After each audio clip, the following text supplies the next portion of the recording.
Hey everyone, it's Vivi and welcome to another Spyro video. I always had this question on my mind. Just what is the world of Spyro? How exactly are we supposed to understand its geography? We have portals, we have a balloonist, we have the word worlds, the word lands, and even the word realm.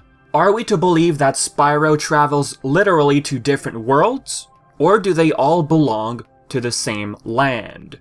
Starting with Spyro 1, Aster says it's been peaceful in the 5 worlds, or 6. The dragons lie within the dragon worlds. That's the official word from the first manual, the first game basically. Some like to use the word realms instead of worlds, aka dragon realms. They're interchangeable, I believe. According to the official manual of Spyro 1, this is what's stated. In the beginning, the 5 dragon families lived in their 5 dragon worlds in harmony. Their lives were happy and peaceful until the day a Nork broke the rules. 5 dragon worlds. Are we really looking at worlds, aka dimensions? There's another sequence I'd like to play right in the beginning of the Artisan's world.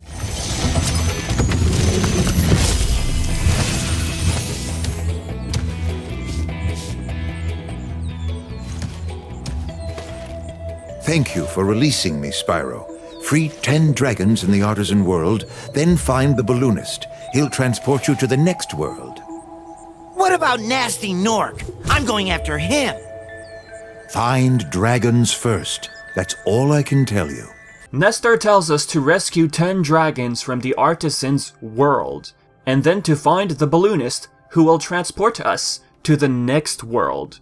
Now the balloonist doesn't seem to enter any portal. It's just simple air travel, as if we're simply entering a different island or land, one that exists within the realm of dragons. Another thing, the dragons banished Nasty to Junkyard, according to the same manual. Nasty Nork, he renamed it as Nasty's World. So yeah, that should be a hint that different lands or islands are simply interpreted as worlds. Not to mention that Argus, in Artisan's world, says this. Cool flash! Do that again! The Artisan's boss is through a portal in the Dragon Mouth, but you are not yet ready, Spyro. First, you must complete one of the other Artisan lands. Complete the Artisan lands. He's not the only one that uses the term lands, actually. Another scene, Delbin. Hey, didn't I already free you? You're in Nasty's world now, Spyro. And you are the dragon that must defeat him. Bring him on! I'm ready! Reach the exit in each of Nasty's lands. Then you can challenge the Nork himself. Reach the exit in each of Nasty's lands. But if you look around, it's surrounded by water, so what's going on? Where is the land, or island, exactly? Well, what I'd like to believe is magic is being used for fast travel. Not only did Nasty Nork turn the dragons into crystal using his staff, but the dragons themselves possess the essence of magic. After all, magic in the Forgotten Realms started to diminish ever since the sorceress banished them all to this land. So once all dragons found themselves here, they used their magic to basically build fast travel portals. And what they do, they give you access to each different land. For example, just look at Stone Hill. We enter a portal to reach it. The aesthetic and architecture of the place looks like the Artisan's world, no? So basically, Spyro 1 has, I'd like to believe, multiple vast lands, or islands, call it, each consisting of portals that takes you to a different area of said island. Now, why are these dragon worlds, or homeworlds, for the sake of simplicity, what a lot of fans call these different worlds or islands, so different from one another?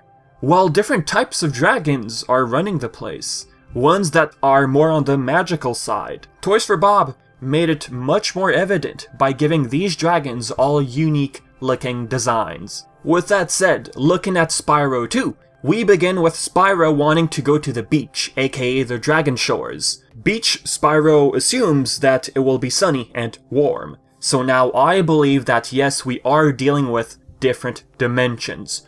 Not for the beach part, don't get confused. The beach tells us that the dragon world, in other words, is a planet. Different lands or islands call it. It's part of one big planet. The portals you had in Spyro 1, long story short, fast travel to these different countries or islands. That was Spyro 1. But now we have Spyro accidentally end up in Avalar, a world with absolutely no dragons. Ripto happens to find the gang and freaks out due to the fact that there's a dragon here. You would think, okay, if Avalar is part of the dragon world, let's say, part of the same planet, then the dragon would find their way here eventually because they know how to fly. But nope, no signs of dragons whatsoever. This to me looks like Spyro found himself in another actual dimension. The keyword here is coordinates. During the flashback sequence with Allura and the crew, they explain how Ripto came to Avalar. The professor and crew try to think of coordinates. So yes, this seems to be like dimensional technology. They actually call this portal right here a super portal. You see, last week in the winter tundra, the professor was working on some new super portal technology. The difference here already, we have portals relying on orbs, which gives it energy to activate. There are no dragons in this realm, no magic. So the professor relies on, technology. Some might say, okay, maybe these orbs contain magic. Maybe. But I'd lean more towards these orbs having some sort of special property. With no dragons and magic in this realm, and the word coordinates, we can say this is a different dimension or planet with their own set of different islands, or what they call it in this game as well, worlds. Now, as for the Forgotten Realms from the third game, it might be a bit more confusing at first glance. According to Bianca, the dragons were banished from the Forgotten Realms. That caused magic to cease in this realm. Theoretically, a realm is a territory, the word itself. You could interchange it with field, or even a domain, or even kingdom. We'd like to believe the Forgotten Realms is another part of the planet in which the dragons live on. So wait, Vivi, you said for Spyro 2, if dragons can fly, then they could simply reach this place eventually. Yes, if it weren't for the whole other dimension thing. Okay, so you're saying the Forgotten Realms is part of the same planet. Are the dragons? If so, then they can simply fly over there. Well, yes, if you look at it that way. However, is it far-fetched to say they were afraid of the sorceress, or they just thought that they no longer needed anything from that forgotten, let's call it, island, thinking that they no longer needed to inhabit that part of their world, or planet, in other words. Dragons have the magic, so they with time just made a home, a new home, out of their new island, or area, on the planet. What's confusing here? Hunter and Spyro enter a hole through the ground, and they end up in the Forgotten Realms. Dirt, leading you somewhere. So these two fields, let's call it, are connected. The word forgotten might even be self-explanatory. Forgotten is simply forgotten. It's a forgotten part of their world. The word island is literally said by Agent 9. If Forgotten Realms is indeed part of the same planet, then yeah, Spyro in the first game, with the help of the balloonist, traveled to these different vast islands. Spyro 3 even, we have a blimp, taking you to different vast islands, if you'd like to believe so. So, using portals in 3 requires magic by gathering dragon eggs.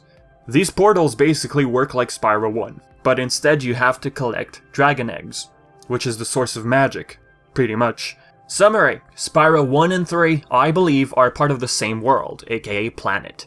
Spyro 2 really plays around with the theme of dimensional travel. Fun fact, Paul Yan at Toys for Bob was interviewed by Canadian Gaye and asked whether or not Spyro would appear, since Toys for Bob did work on Spyro Reignited Trilogy, and the game I'm referring to right now is Crash 4, It's About Time.